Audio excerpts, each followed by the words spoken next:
प्यारे बच्चों, आप सभी लॉकडाउन के कारण अपने अपने घरों में हैं। ऐसे समय में हम लेकर आए हैं आपके लिए डिजी साथ कार्यक्रम।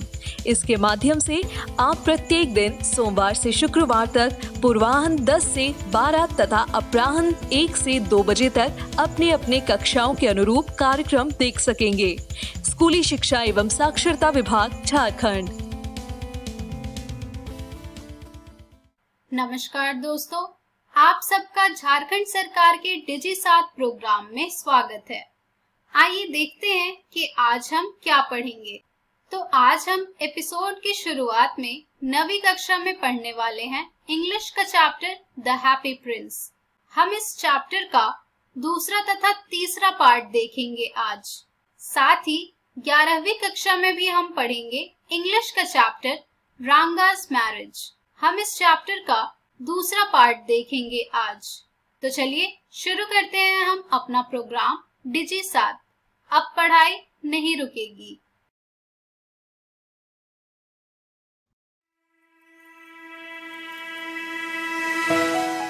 हेलो दोस्तों, कैसे हैं आप सब? आज हम आपकी बुक मोमेंट्स का chapter number 5 the happy prince के आगे का भाग पढ़ेंगे।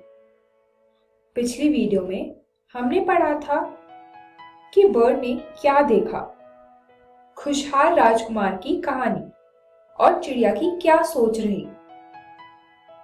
आज इस वीडियो में हम पढ़ेंगे अ पुअर वुमेन, एक गरीब औरत के बारे में, द रूबी स्टोन, माणिक पत्थर, अ यंग प्ले राइट, एक युवा नाटककार के बारे में, द सफायर स्टोन, नीलम पत्थर। दोस्तों, इस चैप्टर में कुछ डिफिकल्ट वर्ड्स मतलब कठिन शब्द हैं। पहला कॉस, विच मीन्स रफ, मतलब खुरदरा।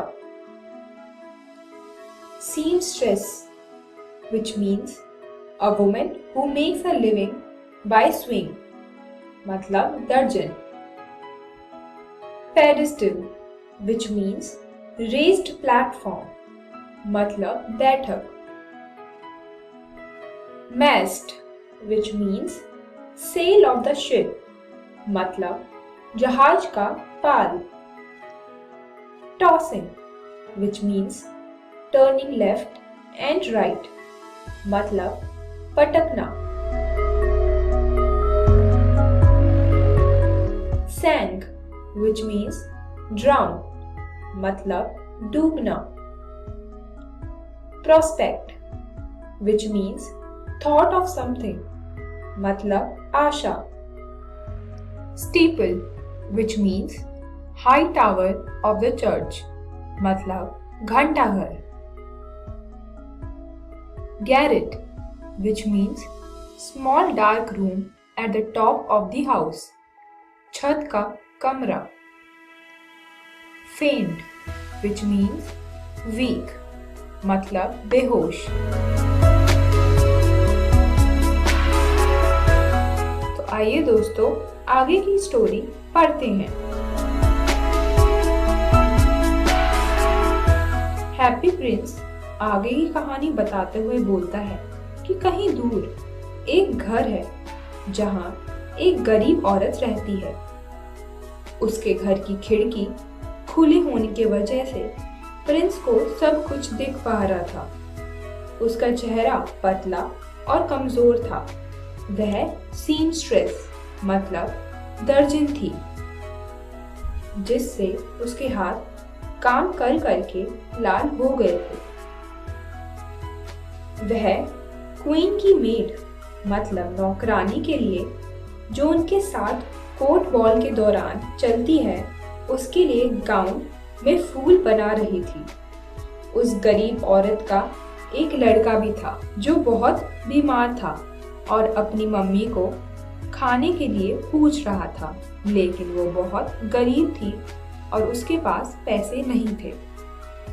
वो सिर्फ उसे पानी दे पा रही थी, वो भी नदी का पानी, इसलिए वो रो रहा था। हैप्पी प्रिंस ने स्वेलो से अनुरोध किया कि वो प्रिंस की तलवार से रूबी स्टोन ले जाए और उस औरत को दे दे।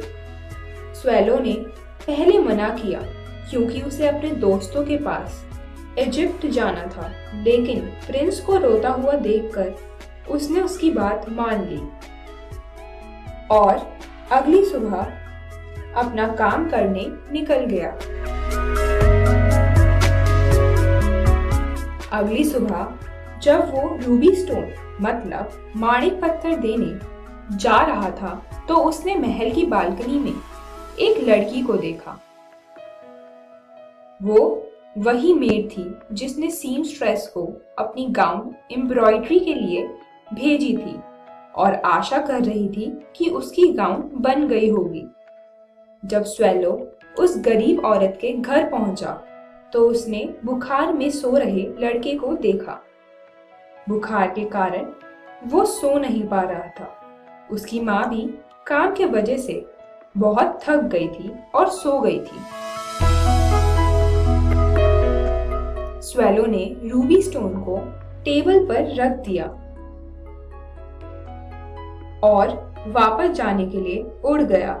जाते हुए उसने लड़के के ऊपर अपने पंखों से हवा करी, जिससे उसको नींद आराम से आ गई।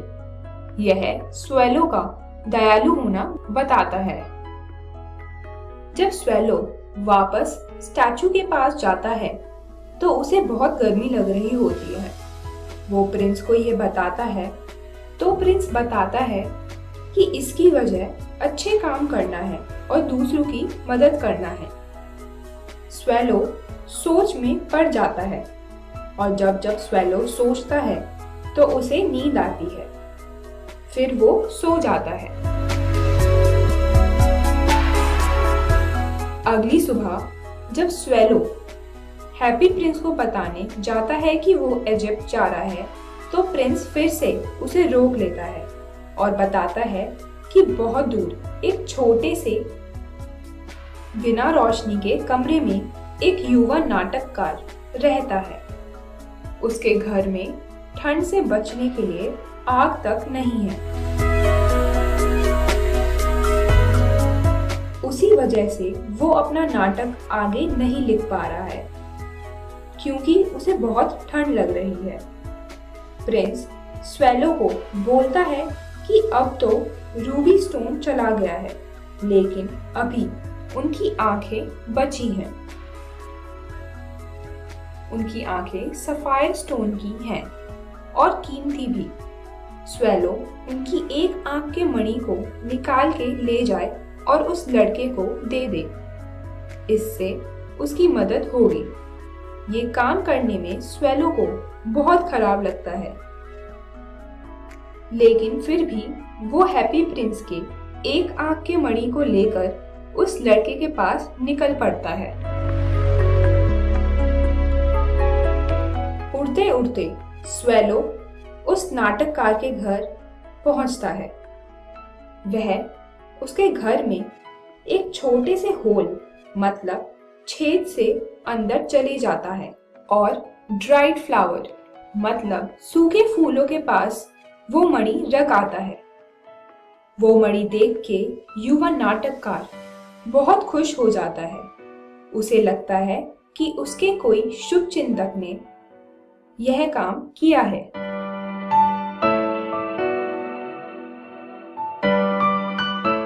तो बच्चों, आज हमने इस वीडियो में क्या सीखा?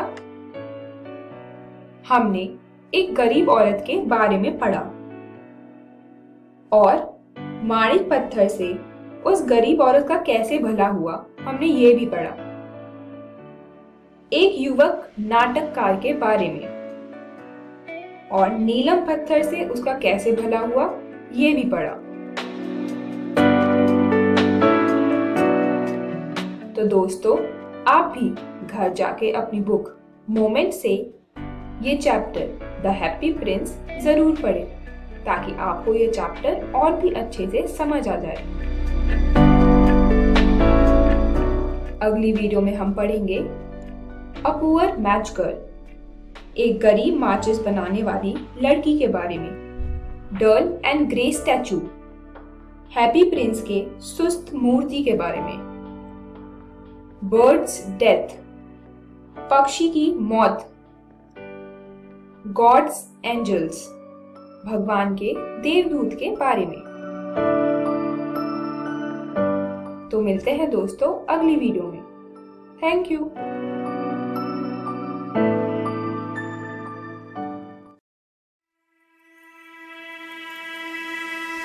हेलो दोस्तों, कैसे हैं आप सब? आज हम आपकी बुक मोमेंट्स का chapter number 5 the happy prince के आगे का भाग पढ़ेंगे। पिछली वीडियो में हमने ये चैप्टर स्टार्ट कर दिया था। हमने पढ़ा था एक खुश राजकुमार के बारे में और चिड़िया के बारे में। आज इस वीडियो में हम पढ़ेंगे What did a bird see? चिड़िया ने क्या देखा? Story of the Happy Prince, खुश राजकुमार की कहानी। A bird's thinking, चिड़िया की क्या सोच रही।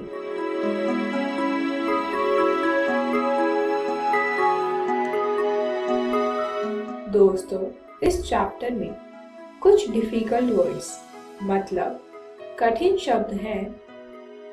पहला, drenched, which means soaked with water, मतलब भीग। misery, which means sadness, मतलब कष्ट। courtier, which means follower, मतलब दरबारी। weep, which means shed tears, मतलब रोना। pity, which means sympathy, मतलब दया।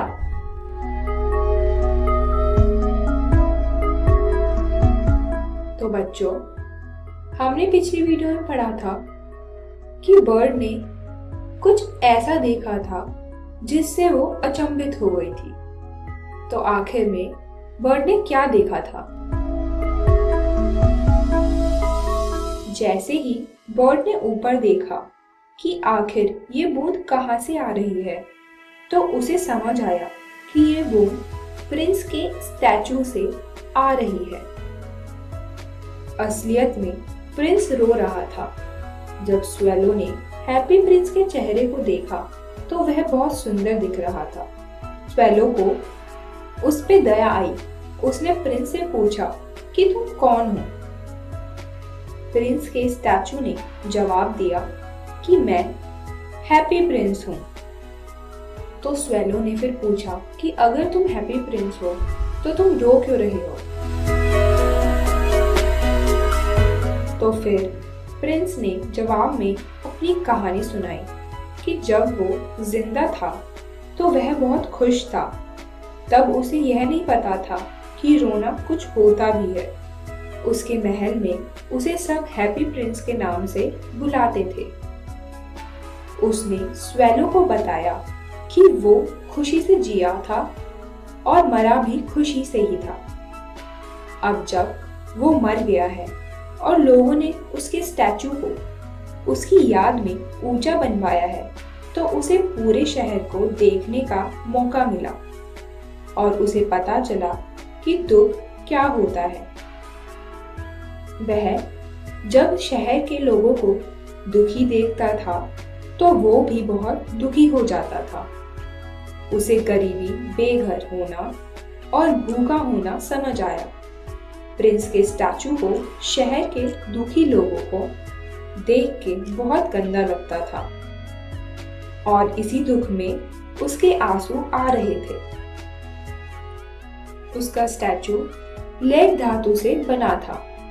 माना कि अब उसके पास कोई भी भावनाएं नहीं थी, लेकिन फिर भी जब वह इतने दुख को देखता था तो रोने लगता था।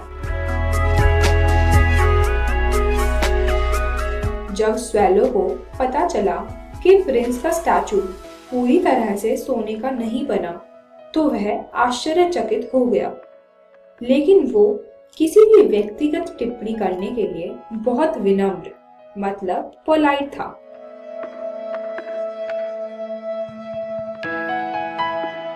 तो बच्चों, आज हमने क्या पढ़ा? हमने पढ़ा कि बर्ड ने आखिर में क्या देखा था। उसने देखा था कि हैप्पी प्रिंस ही था जो रो रहा था। Story of the happy Prince. और बाद में जब चिड़िया को हैप्पी प्रिंस ने अपनी कहानी सुनाई, a bird's thinking. Happy Prince की कहानी सुनने के बाद चिड़िया किस सोच में पड़ गई?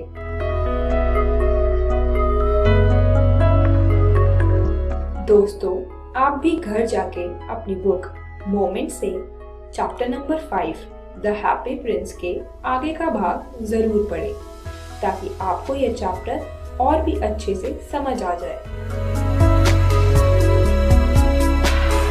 अगली वीडियो में हम पढ़ेंगे अ पुअर वुमेन, एक गरीब औरत के बारे में, द रूबी स्टोन, माणिक पत्थर, अ यंग प्ले राइट, एक युवा नाटककार के बारे में, द सफायर स्टोन, नीलम पत्थर।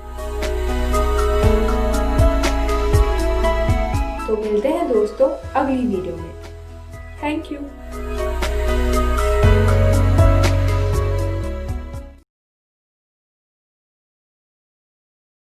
Hello everyone, welcome to English smart class. दोस्तों, आज हम लोग हमारी 11th की बुक स्नैपशॉट का चैप्टर 3 पढ़ेंगे। इस चैप्टर का नाम है रंगास मैरिज। ये वीडियो इस चैप्टर का पार्ट 2 है। आपको याद होगा हम लोगों ने इस चैप्टर का पार्ट 1 ऑलरेडी पढ़ लिया है, जिसमें हमने बात करी थी कि किस तरह से नरेटर हमें अपने विलेज के बारे में बताता है। उसके विलेज का नाम है होसाहली विलेज। नरेटर हमें बताता है कि किस तरह से उसका विलेज होसाहली जैसी जगह पूरी दुनिया में आपको कहीं और देखने को नहीं मिलेगी, और वो हम लोगों को अपने विलेज में इनवाइट भी करता है। इसके बाद हम लोगों ने कहानी में आगे पढ़ा था कि किस तरह से जो नरेटर हमें ये कहानी बता रहा है, ये आज से 10 साल पहले की बात है, और उस समय अकाउंटेंट ने अपने बेटे को बाहर पढ़ने के लिए भेजा। तो जब उसका बेटा बाहर से पढ़कर आया, जिसका नाम था रंगप्पा, तो किस तरह से गांव के लोग उसके घर के आगे आकर इकट्ठे हो गए, क्योंकि वो देखना चाहते थे कि रंगा में कोई चेंज आया या फिर नहीं आया।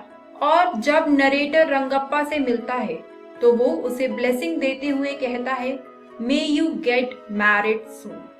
आज इस वीडियो में हम लोग इसके आगे की कहानी पढ़ेंगे। तो चलिए दोस्तों शुरू करते हैं। बात करते हैं सबसे पहले कि आज इस वीडियो में हमें कौन कौन से टॉपिक्स पढ़ने को मिलेंगे। आज इस वीडियो में जिन टॉपिक्स के बारे में हम लोग बात करने वाले हैं वो है, सबसे पहले नो प्लान फॉर मैरिज।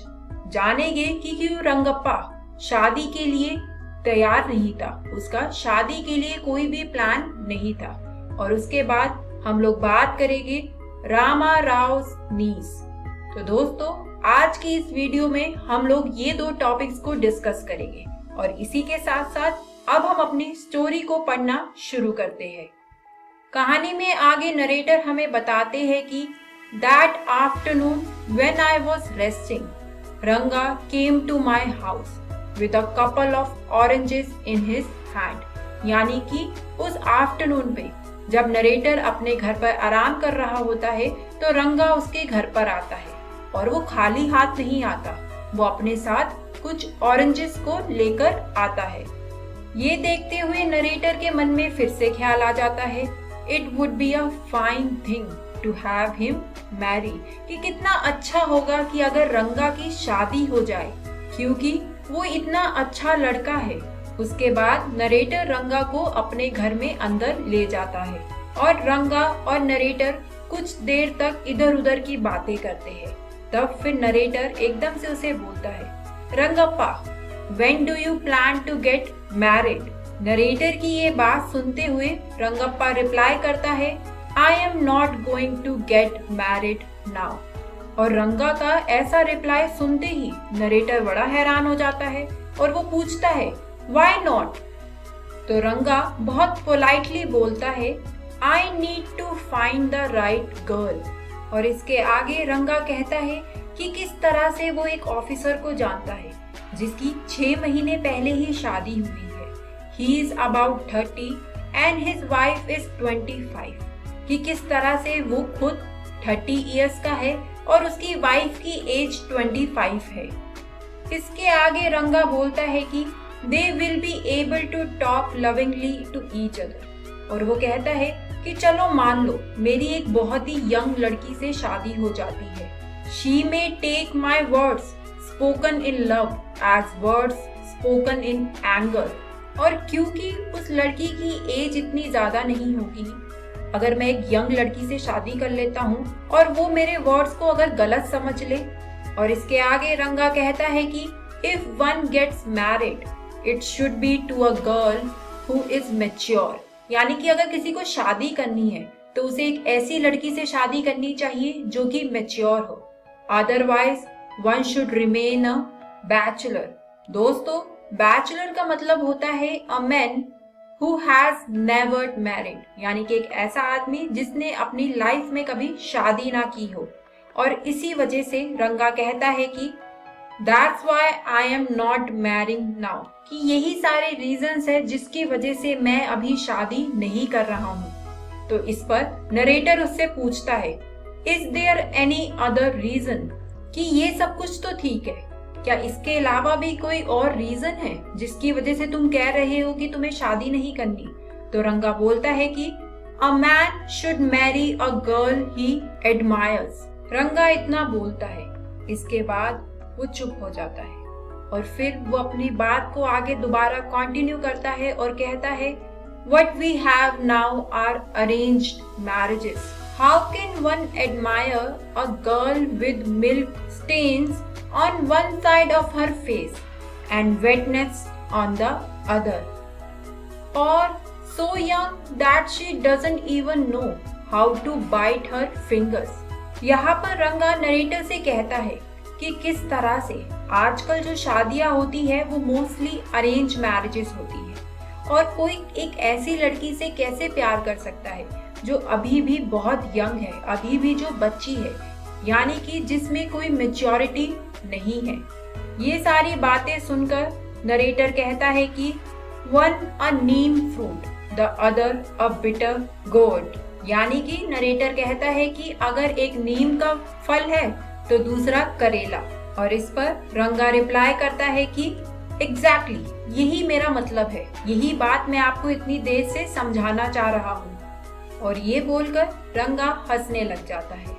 इसके बाद रंगा वहां से चला जाता है और नरेटर अपने घर पर अकेला होता है। और नरेटर हमें बोलता है कि किस तरह से जिस लड़के को वो सोचता था कि वो एक परफेक्ट गुड हस्बैंड बन सकता है, उसने तो भाई डिसाइड कर लिया है कि वो हमेशा के लिए एक बैचलर रहेगा, यानी कि उसका तो शादी करने का कोई दूर दूर तक प्लान नहीं है।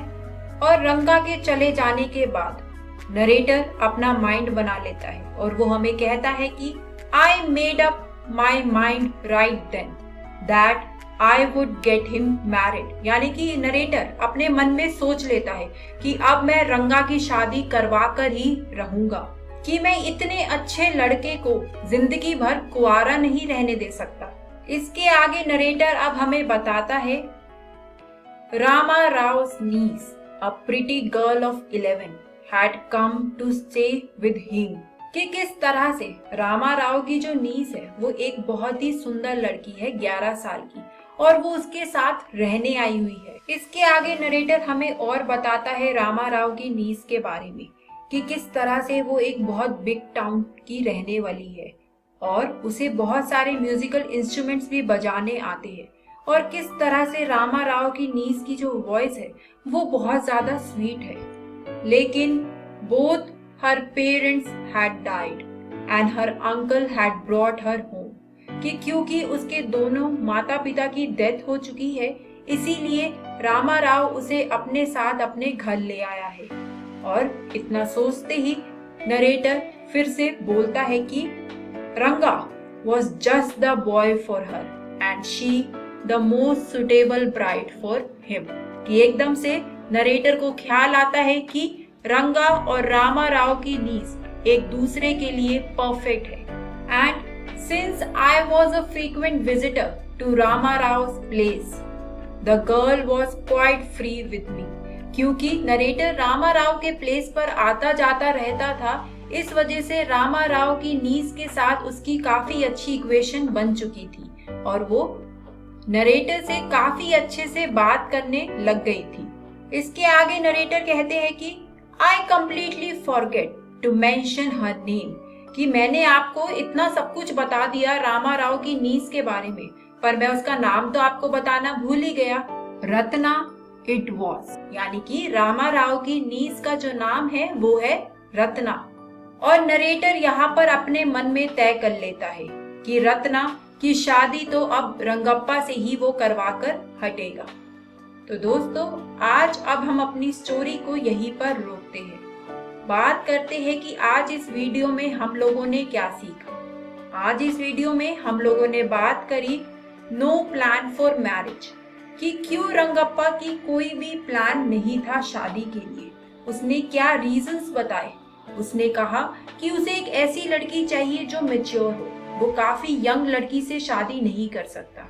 और आज के टाइम पर जो भी होता है वो मोस्टली अरेंज मैरिजेस होती है और इस वजह से उसका शादी का कोई भी प्लान नहीं है. इसके बाद नरेटर ने हमें एक नए कैरेक्टर से इंट्रोड्यूस करवाया जो कि थी रामा राव नीस, जिसका नाम है रत्ना. और अब नरेटर ने अपने मन में ठान लिया है कि वो रंगप्पा की शादी रत्ना से ही करवाएगा. दोस्तों, ये चैप्टर था हमारी बुक स्नैपशॉट का. तो मुझे उम्मीद है कि घर जाकर आप इस चैप्टर को दोबारा से रीड जरूर करेंगे. दोस्तों, इससे अगली वीडियो में हम लोग जिन टॉपिक्स के बारे में पढ़ेंगे वो होंगे फर्स्ट मीटिंग. जानेंगे कि जब नरेटर रंगा और रत्ना को पहली बार मिलवाता है तो उनकी कैसी होती है वो मुलाकात. और इससे बाद हम बात करेंगे process of choosing the bride. तो दोस्तों, इससे अगली वीडियो में आपको ये 2 टॉपिक्स पढ़ने को मिलेंगे. तो अब मैं आपसे मिलूंगी नेक्स्ट स्मार्ट क्लास में. Thank you. तो दोस्तों, आशा करती हूँ कि डिजिसात के आज के एपिसोड में आपको बहुत कुछ सीखने को मिला होगा. आइए देखते हैं कि आज हमने क्या पढ़ा. तो आज हमने 9वीं कक्षा में पढ़ा इंग्लिश का चैप्टर द हैप्पी प्रिंस. साथ ही 11वीं कक्षा में भी हमने पढ़ा इंग्लिश का चैप्टर रांगास मैरिज. एक जरूरी सूचना इस एपिसोड की जो अभी आपने देखी, इसका पुनः प्रसारण YouTube पर किया जाएगा इकोवेशन के चैनल पर ठीक 3 बजे. तो यदि आप इस एपिसोड को अपने दोस्तों के साथ शेयर करना चाहते हैं या इसे पुनः देखना चाहते हैं तो YouTube पर डिजिसात इकोवेशन सर्च करके आप इस वीडियो तक पहुंच सकते हैं. धन्यवाद.